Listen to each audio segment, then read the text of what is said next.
ہم ایسے دور میں جیتے ہیں جہاں حلال اور حرام کا فرق مٹ گیا۔ حلال تو وہ ہے جس کی گرہ اللہ تعالیٰ نے کھول دی، جس میں ہمارے لیے خیر ہے، اور حرام وہ ہے جس میں ہمارے لیے کوئی نفع نہیں، بے خیر ہے، جس میں ہمارے لیے شر ہے۔ حلال کم بھی ہو انسان کے لیے زیادہ نفع مند ہے، اور حرام کی کثرت بھی ہو انسان کے لیے نقصان دہ ہے۔ وہ بھی کیا لوگ تھے جو اپنی ہر مصیبت کا حل اللہ کے رسول سے چاہتے تھے، اور ہم بھی کیا لوگ ہیں، محبت کرتے ہیں لیکن اپنے مسائل کا حل کسی اور سے چاہتے ہیں۔ آئیے اللہ تعالیٰ کی طرف، محمد رسول اللہ صلی اللہ علیہ وسلم کی طرف۔ میں آج ایسی حدیث آپ کو سنانا چاہتی ہوں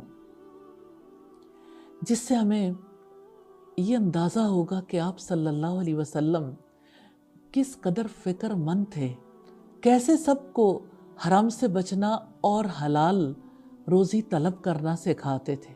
ایک بار ایسا ہوا، سیدنا علی رضی اللہ تعالیٰ عنہ نے آپ صلی اللہ علیہ وسلم سے روایت کی کہ ایک مکاتب غلام نے ان کے پاس آ کر کہا کہ میں اپنی مکاتبت کی رقم ادا نہیں کر سکتا، آپ ہماری کچھ مدد فرمائیے۔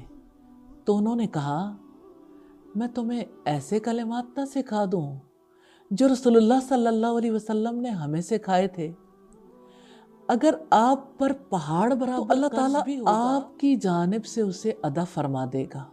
انہوں نے کہا، کہو اللہم اکفینی بحلالک عن حرامک واغننی بفضلک عمن سواک۔ تو مجھے اپنے حلال کے ساتھ اپنی حرام کردہ چیزوں سے کافی ہو جا، اور اپنے فضل کے ساتھ مجھے اپنے علاوہ سب سے بے نیاز کر دے۔ یا اللہ تو بے نیاز ہے، اپنے فضل کے ساتھ ہمیں ہر حرام سے بے نیاز کر دے۔